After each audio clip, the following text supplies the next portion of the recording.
Hello everyone, it's Steve with Aptera Owners Club. Okay, the other video was getting kind of long, so I kind of stopped it about here, but I wanted to kind of address some of the other points in this post. So we talked about the efficiency, and now we get to, with the best EV engineers in the world iterating for 16 plus years, Tesla almost certainly has better motor efficiency and battery management. Now, I would say that the EV engineers at Lucid have definitely made a more efficient and a better battery management vehicle. Now, of course, their business and marketing isn't great, which is why my investment in Lucid started at $1,000 and now it's worth about $53. Um, but that's beside the point. In terms of motor efficiency, Lucid has better motor efficiency, but it's not that much better than Tesla's. Electric motors have been around for a long time, and the efficiencies are really high, and you can't make them that much better. But what you can make better is the efficiency of the entire drive system. So here's a picture on eBay of a Tesla Model Y motor unit with the suspension. So what you can see here is it's very similar to an internal combustion engine vehicle in that the engine is centrally located. There's a CV joint in the axle here. So there's a CV joint here and a CV joint here. So there's a motor, there's a transmission in here, and then it goes to this drive shaft that has a CV joint here, CV joint here, and then it goes out to the wheel. So at each joint and gear, there's some frictional losses. You can't get around that. And especially with CV joints, with the angulation of the steering and the suspension, you're going to lose more as the angles get higher. That is in difference to the Alafe system, where there's only one moving part, and it is the actual wheel. The cooling and the power lines go into the motor here, and the motor is in the wheel and it drives the wheel directly. So you have no frictional losses from either a transmission, two CV joints, drive shaft, none of that. And so it's just inherently more efficient. Now, the downside is, of course, unsprung weight. But you can see Elafe has tested their engines and has checked their efficiency. The efficiency of their motor is greater than 97%, and the efficiency of the system is greater than 95%. This is, if you want pure efficiency, you're not going to get better than this. Now, obviously, there are going to be some trade-offs with driving dynamics, but in terms of simplicity and efficiency, you can't beat this. All right. So Aptera will likely underperform on claimed curb weight, so he's thinking it's going to come in heavier. I mean, maybe it'll come in a little heavier. Who knows? We don't know yet. But it's not going to come in a lot heavier because we know the shape of the vehicle and we know what it's going to be made out of. It's got an aluminum chassis, a battery pack, which we know is going to be pretty small, and it's got a CFSMC and fiberglass shell. That's not going to be that heavy. Frontal area, there's no doubt about what the frontal area is. They've released their CAD STL file that's based off of their CAD. And the drag coefficient, anyone can validate that. It's based off the Morelli body, which is an academic exercise that found the most efficient ground level shape. And it's going to be very close, if not exactly 1.3. It might even be lower than 1.3. Who knows? And then he's saying if it actually delivers a vehicle. No, I mean, that is true. Most startups fail, and it is possible that Aptera may not deliver a vehicle. I think that's less and less likely. The farther we go, we see big partnerships with established companies like Cherry and CPC, and now with CTNS. They're getting their ducks in a row. They've put in a ton of money into making these giant multi-ton dies to stamp out the pieces. We've seen the pieces stamping out. I mean, all things, looking at it now, they're going to deliver some vehicles. Now, are they going to deliver vehicles long term and be viable long term? That is a question that's up in the air, and that just depends on a lot of like factors like economics, how many people buy it, can they decrease their costs as they scale, things like that. They're delivering a vehicle. I'm like almost positive that at this point, and I'm a pretty skeptical guy. All right, launch at launch edition price slightly lower than Model 3. True. Less range. Okay, no, we've basically determined that these estimates are completely off in the previous video. Okay, 3 fewer seats. Sure, that's an issue for some people. If you need a 5-seater car, then it's not for you. Now, what's true is that the average number of people in a car in the United States is like 1.2 people, and so 2-seaters is probably like 1 seat too many. Most people are in cars by themselves. Awkward to drive and park due to width. I mean, if you're a decent driver, you can drive and park this thing. I mean, this is the most popular, a Ford F-150 is the most popular vehicle in the United States. It is 96 inches wide. It's 8 inches wider than an Aptera. And it is the most popular vehicle in the United States. And people seem to have not much problem driving and parking this thing. Other things that are really wide, this thing is really wide. This thing, also really wide, also only has 2 seats.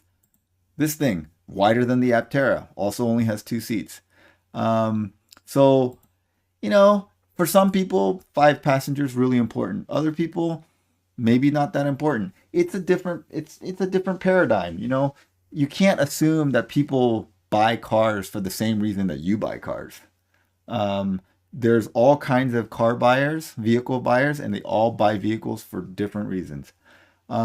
Software nowhere near Tesla. I mean, how does he know this? Has he seen Aptera software? I have. I've actually seen it. This is a little sneak peek I got, and it's pretty awesome. From what I've seen, it's better than Tesla's software. And I've seen both. I don't think this person has seen both. Safety nowhere near Tesla. Who knows? We don't know.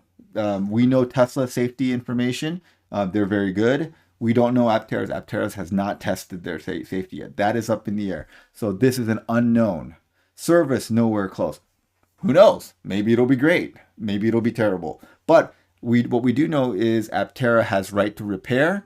They're planning on making parts available. They're building the vehicle and designing it to be easy to repair. So that means you can either repair it yourself or your local shop they're making it very easy to repair, like end user repairable. So any self-respecting auto mechanic should have no problems with the right parts and the right information, which Aptera will provide doing any kind of service. So it could be the easiest vehicle to service. I predict it'll charge much slower than a Tesla, even at Tesla superchargers. That is also probably true. Aptera is not building their car to take in a lot of charge really fast. Because you know why? They don't need to. They're very efficient. Think of it this way. If you have a car that gets 100 miles per gallon and another car that gets 10 miles per gallon, but the 10 mile per gallon car can fill up the gas tank 3 times faster than the 100 mile per gallon car. So in the time that a 100 mile per gallon car got 1 gallon in, the 10 mile per gallon car got 3 gallons in. Okay, so it filled up much faster. But who actually filled up much faster? The 100 mile per gallon car can now go 100 miles on 1 gallon. The 10 mile per gallon car on 3 gallons can go 30 miles. So who really charged faster? Okay, so that's pretty obvious. So if you're a very efficient vehicle, you don't need to charge fast to actually charge fast in practicality. So if you're twice as efficient, you can be half the speed and still have the same level of real world practical charging. Okay, they will lose $100,000 per car on the first 1,000. I don't even know where this number comes from. Is he claiming that it's going to cost $130,000 per car to build? That seems absolutely crazy. Maybe he's saying that you have to amortize the cost of development and the capex for delivering the vehicles over the cars. I mean, you could make an argument, but everyone has to deal with that. And Aptera is being real smart and not doing a lot of high capital expenditure things by using basically subcontractors that have the factories already built. They're using CT&S to make the battery packs. They're using CPC to make the chassis and body. I mean, they're basically just making the solar panels and sourcing the things and assembling it together. So their costs are very, very low. And this is not an issue. They have a business plan for this, and they're no, it's not going to cost $130,000 per car to build each car. That's absolutely not the case. Are there 10,000 buyers who will buy this when they can buy a Model 3 for roughly 5K more? I mean, if your goal is to buy the highest passenger vehicle for the lowest cost, I mean, you should just buy a used one of these things. And this thing happens to cost way more than a Model 3, but people still buy, and has less seats, but people still buy this. This thing's way wider than a Model 3 and costs more than a Model 3, but people still buy this. This thing actually costs more than a Model 3, and people still buy this as well. So there's all kinds of buyers. And we know that 2,000 people have invested in the anywhere from $4 million to $10,000 just to hold a place in line to get the vehicle. So, and we know that well over 40,000 people have put in reservations. What is the conversion rate? We don't know. At least 2,000 people, 100%, are committed to getting it. And even if only half the people get it, that's well over 10,000 people that are getting it. So I've always said for the first couple of years at least, Aptera is not demand limited. Aptera is supply limited. It's production limited. Will banks agree to finance these? Of course they will. Banks are in the business of lending out money. They have a tangible collateral. They finance this. Why would they not finance an Aptera? What will insurance cost? Well, if it's listed as an auto cycle, it's low weight, so it has less damage potential so less liability. I assume that insurance costs will be similar to this or somewhat less since it's enclosed and probably a lot safer than this. So we've looked at Polaris Slingshot insurance costs, and they are less than a Model 3, significantly less than a Model 3. Have they done crash testing? No, not yet, but they plan to. Prototypes are easy. Yes. Manufacturing is hard. Yes. Manufacturing and selling at a profit is much harder. Absolutely yes. Aptera cannot succeed. Absolutely no. Don't know if they can succeed or not yet. The jury is out on that. I mean, I obviously think they'll succeed. He obviously thinks they won't. We won't know that. But this is not a foregone conclusion that it can succeed or it cannot succeed. Either one is up in the air.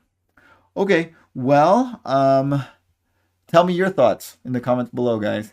Thanks for watching. Have a great day.